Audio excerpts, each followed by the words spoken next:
Hey everybody, it's Wednesday at 11:05, so close enough to 11 is my craft hour, craft demo.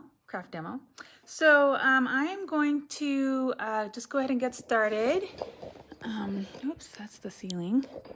Today I pulled some stuff from Pinkfresh Studios that I've been wanting to play with. This stuff is just, let's see if I can get this good perspective, and they're coming out with new ones, which is why part of the reason why I want to show them to you, because just what they're doing here is just great. So they're putting out sets, and the sets include a stamp, a die, and a stencil set. And so I thought I'd just go ahead today and start by showing you how they all work together. Now these are made to be a Slimline card, so that'll be kind of the shape that ends up in the end. I'm not quite sure what I'll do with it myself. So I'm going to start with the layering dies, and as you can see, they go from the big size, and then they gradually add detail. So I'm going to make sure that this is working. Says it is, but I don't see it on my page. So I just need to get to the point where I can see your comments, if you comment, if anyone is commenting. So today I was going to use my Pinkfresh Studios blending tools. I can't stop touching these. These are so pretty. And I was going to use my Distress Oxides because that's what I want to do. And you can see here, they give you a little guide, you know, 2 coordinating colors and then a color for the leaves. And I'm just going to go ahead. One thing I want to do though is make sure I have these the right direction. And I'm just going by, there's a little etch mark down here. And I'm just going to make sure they're all going the same direction so I can read it. Hey Lois. Good morning. Okay, so let's see. From light to dark, dark to light. Let's see, let's go pretty today. I like the idea of being pretty. Sometimes, actually I kind of like, let's see what happens when I undo this. If I don't like it, I'll do it again, but I'm gonna start with this. Hi Ruth. Happy Wednesday to you too. You can see it's a very light color. This is Sponge Sugar and Distress Oxides. And I'm gonna put this down. I just want a nice light color application. I'm not going for anything super intense with this one. If you know me at all, you know that generally I say, I'm gonna go super subtle with this, and I end up feeling it knocks you in the eye. So let's see if I can stick to it.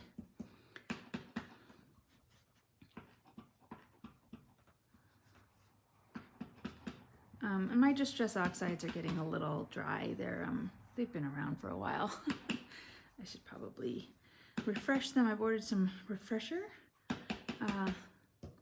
He sells a fluid that you can put on your ink pads to give them a little more juice. I also have the re-inkers. I think they're all out on the Distress spinner. Okay, before I move it completely, I'm just gonna check. Oh, I actually like that. Okay, so there's the first layer of color. Now I'm gonna come along and making sure that this is the same up as the other one. I'm gonna just come in and I'm gonna eyeball it fitting on all, like I can see here that that's not the right spot. So I wanna make sure that these, oh, actually it's not supposed to be like that. Okay, so yeah. So it's supposed to be a little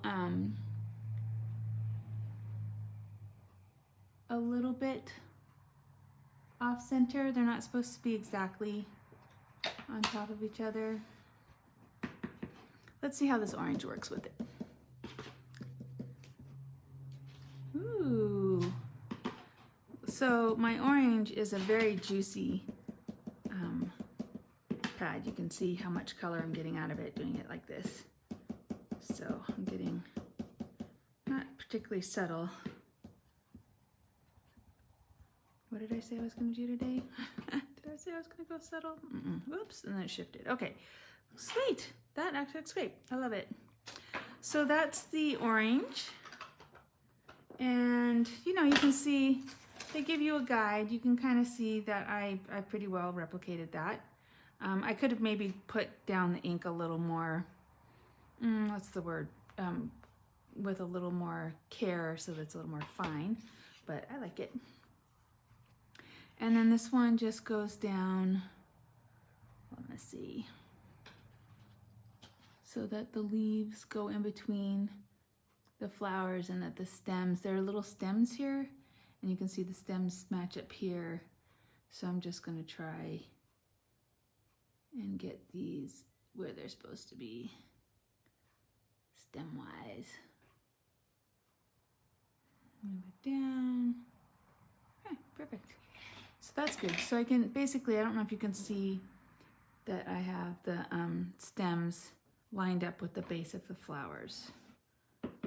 So now I'm going to come in. Oop, that still has some orange on it. Actually, I don't mind the color that that created. I have a yellowy green color. One of the things that's fun about oxides is that they blend well together. It's a nice formula. Tim Holtz has a reveal video, I think, this weekend that he's planning. He's apparently got new stuff coming out, so gotta check that out on his YouTube channel. Okay, there, look how sweet that is.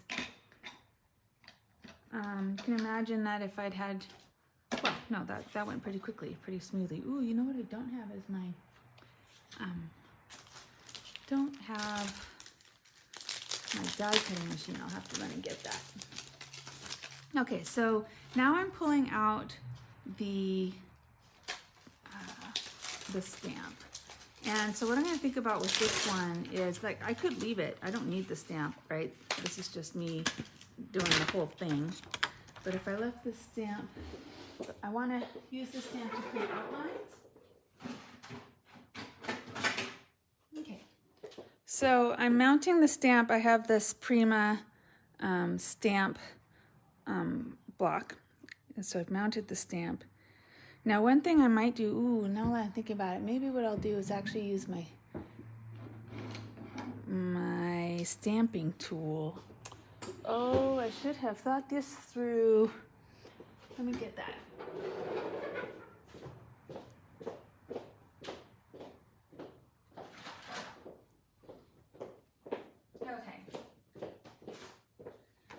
So I'm actually going to use this, and that means I'm going to want to cut this down because in terms of fitting it in this, it's not going to fit.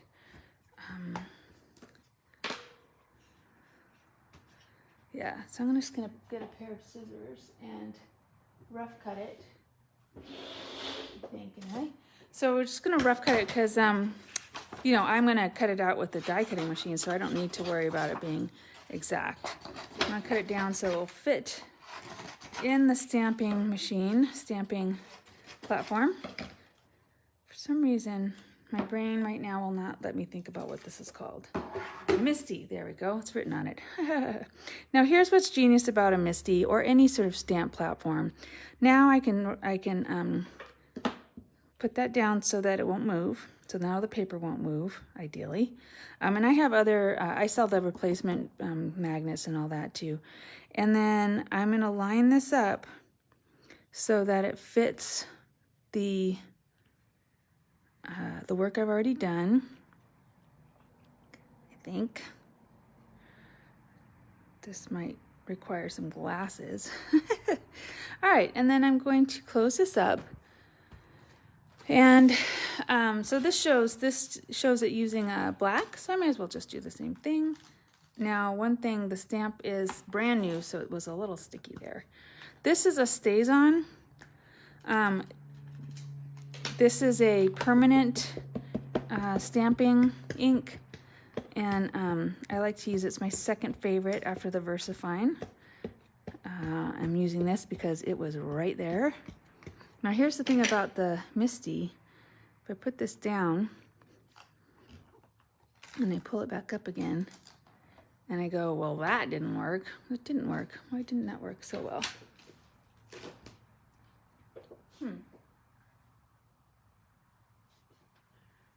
Let me see. I don't know if I can find my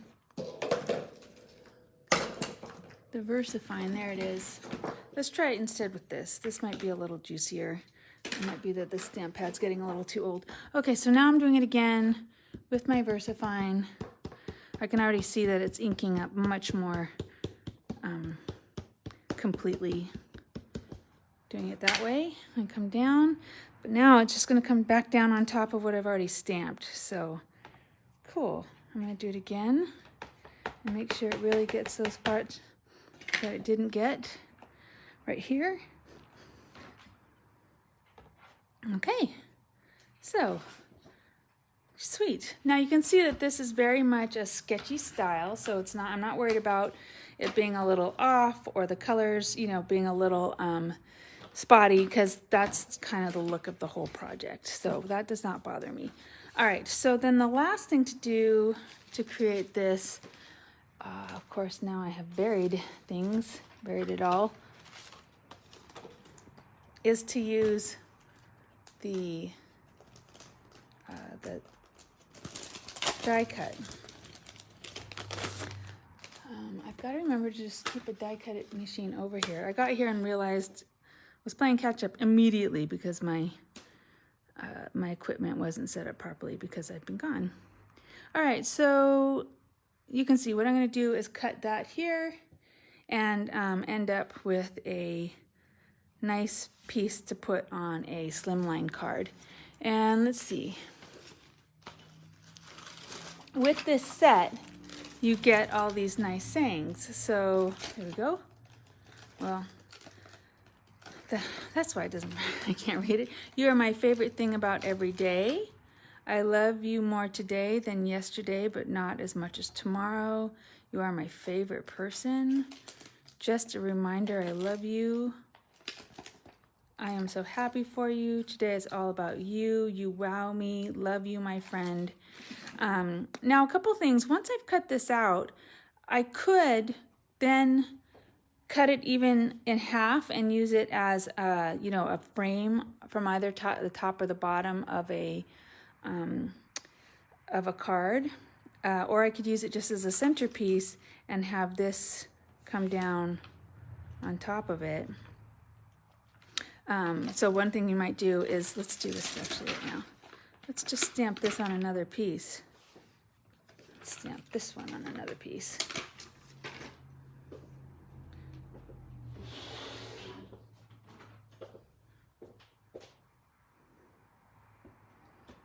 I actually have this leftover piece from where I did my cutting. And now I can, again with my Versafine Claire, come along and do this.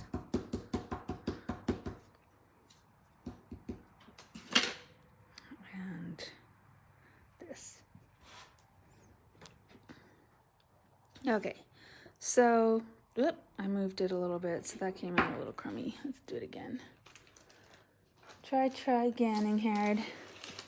As usual, more paper. This is my 67-pound Bristol that I buy in bulk. It's got a little tooth to it. It has a nice, it's not shiny particularly, it's got a nice finish. All right, so don't move it in here, just put it down, pick it up. There we go, much better. All right, it's always worth doing it over again if you ask me.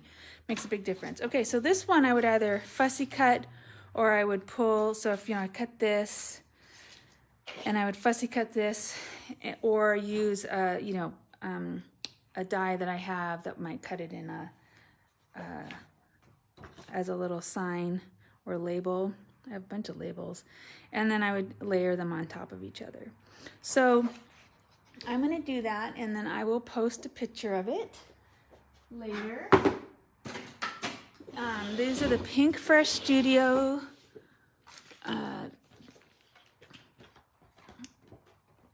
die and stencil and stamp combinations. I have a few of them. This is just one, and they call it coordinating cuts, and I think it's a great, oh, I see.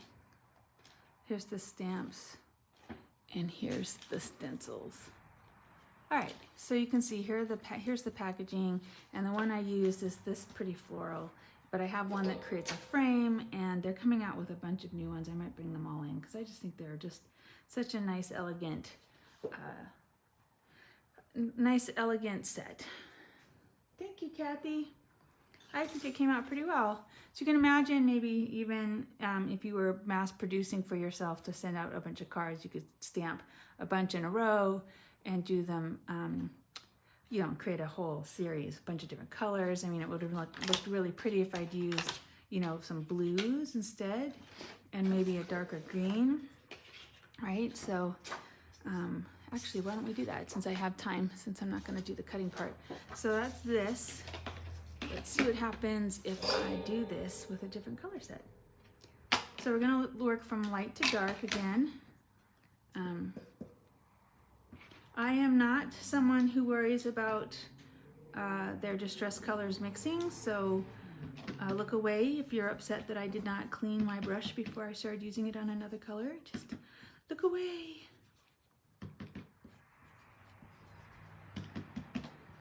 Same with blending for foams. There are people out there who have a foam per pad, which I totally get, how it's very organized and intentional. I'm not that person. That is not, you will see immediately when you come into my space that I am not that careful or tidy. So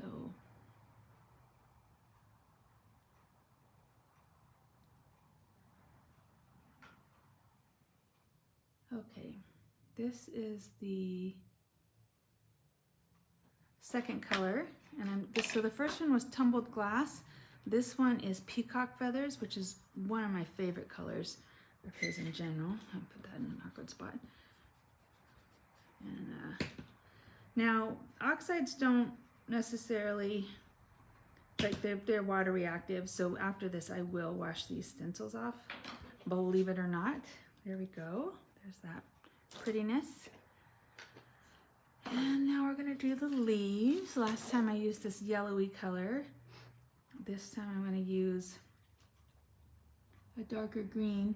And so again, I'm gonna try and get these stem pieces.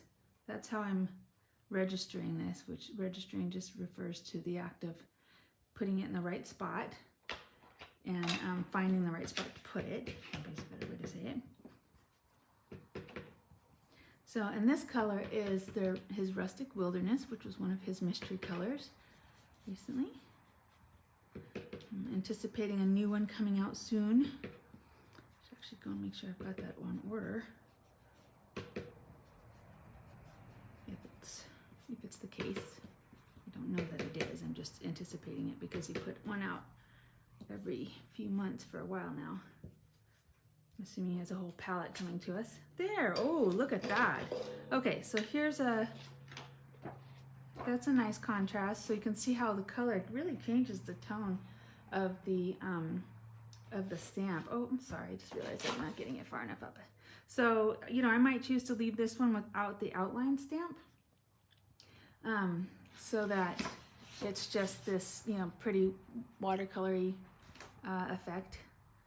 But yeah, I hope that's just 3 colors of Distress Oxide. You could also use archival inks. I'm sure there's no right way really. I would use a pigment ink. That's when you're gonna get these nice color differences versus a dye ink. They're gonna be transparent. Of course, a dye ink would be nice too because then they'll work with each other.